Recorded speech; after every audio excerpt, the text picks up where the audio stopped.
കള്ളപ്പണക്കാരുടെ അന്ത്യം കുറിക്കാൻ, കള്ളനോട്ടടി തടയാൻ, ഭീകരതയുടെ തായ്വേരറുക്കാൻ നോട്ട് നിരോധിച്ചാൽ ഇത്രയൊക്കെ സംഭവിക്കുമോ? ഞാൻ ട്രോളിയതല്ല. സംശയമുണ്ടെങ്കിൽ BJPയുടെ കേരളത്തിലെ പ്രമുഖനായൊരു നേതാവ് അന്ന് പറഞ്ഞത് കേൾക്കൂ. ഇതിന്റെ പ്രയോജനം വരുമ്പോൾ നിങ്ങളൊക്കെ ചർച്ചയിൽ വരണം. നമ്മുടെ രാജ്യത്ത് പാവപ്പെട്ടവന് ഭൂമി വില കുറച്ച് കിട്ടുമ്പോഴും അവന് പെട്രോളിന് അധികം ടാക്സ് കൊടുക്കാതിരിക്കുമ്പോഴും ഇപ്പൊ തന്നെ വില കുറഞ്ഞു നമ്മുടെ ഭക്ഷ്യധാന്യങ്ങൾക്ക്. 2 മാസം കഴിയുമ്പോ 50 രൂപയ്ക്ക് ഡീസൽ കിട്ടുമ്പോ 50 രൂപയ്ക്ക് പെട്രോൾ കിട്ടുമ്പോ ഓട്ടോറിക്ഷക്കാരന് അല്ല, ജനങ്ങൾ അങ്ങനെയാണെന്ന് പറഞ്ഞത്. അത് കഴിഞ്ഞ് 500 ദിവസങ്ങൾ കഴിഞ്ഞിരിക്കുന്നു. ഇനിയൊരു സത്യം പറയാം. അന്ന് അവർ പറഞ്ഞതൊക്കെ പച്ച കള്ളങ്ങളായിരുന്നു.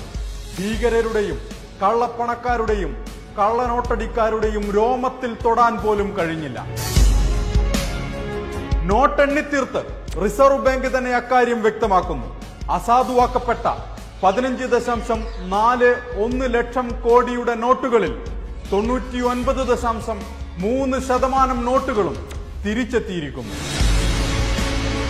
भाइयों बहनों, 50 दिन मेरी मदद करें. ഓർമ്മയുണ്ടോ അന്ന് നിങ്ങൾ പറഞ്ഞത്?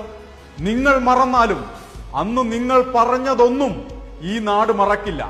റിസർവ് ബാങ്ക് പറയുന്നത് ഇനി തിരികെ എത്താനുള്ളത് വെറും 10,000 കോടി രൂപയുടെ നോട്ടുകൾ മാത്രമാണെന്നാണ്. അപ്പോൾ ഈ 10,000 കോടി രൂപയ്ക്ക് വേണ്ടിയായിരുന്നോ ഇത്രയൊക്കെ ചെയ്തത്?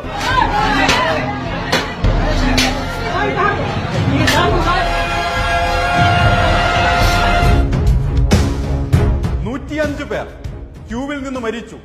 50 ദിവസത്തോളം ഇന്നാട്ടിലെ സാധാരണക്കാർ വെയിലും മഴയും കൊണ്ട് പൈസയില്ലാത്ത ATMകൾക്ക് മുന്നിൽ ക്യൂവിൽ നിന്നു. ഈ രാജ്യം നിശ്ചലമായി. നോട്ട് നിരോധിച്ചതിന് ശേഷമുള്ള കുറച്ച് മാസങ്ങളിൽ ഇന്ത്യയുടെ സാമ്പത്തികാവസ്ഥ താഴോട്ട് വളർന്നു.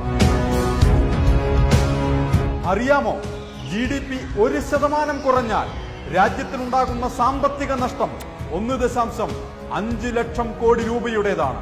भ्रष्टाचार, कालाधन, जाली नोट और आतंकवाद എന്ത് ഭീകരാക്രമണം തടയാനാണെന്നോ? അറിയാമോ, 2017 2016 42% അധികം പേരാണ് കശ്മീരിൽ മാത്രം ഭീകരാക്രമണത്തിൽ കൊല്ലപ്പെട്ടത്. देश 50 दिन मेरी मदद करे. 50 അല്ല, ഇപ്പോൾ 500 ദിവസങ്ങൾ പിന്നിട്ടിരിക്കുന്നു. രാജ്യം നരകിച്ചത് മാത്രമാണ് മെച്ചം. നോട്ട് നിരോധനത്തിന് ശേഷം ഇനി തിരികെ എത്താനുള്ളത് വെറും 10,000 കോടി രൂപയുടെ നോട്ടുകൾ മാത്രമാണ്. രാജ്യത്തെ ബാങ്കുകളിൽ നിന്ന് വിജയ് മല്യ കൊള്ളയടിച്ചത് 9,000 കോടി രൂപ. വജ്രവ്യാപാരിയായ നീരവ് മോദി കൊള്ളയടിച്ചത് 11,000 കോടി രൂപ. 2 പേർ ചേർന്ന് കൊള്ളയടിച്ച ആകെ തുക 20,000 കോടി രൂപ. അതിന്റെ പകുതി തുക മാത്രമാണ് ഇനി തിരികെ എത്താനുള്ളത്. ഇതാണ് സാർ ആ മഹത്തായ തീരുമാനത്തിന്റെ ബാക്കി. അതാണേൽ അഭിമാനം ജ്വലിക്കുന്ന ഒരു പ്രതിമ നിർമ്മിക്കാൻ പോലും തികയില്ലല്ലോ.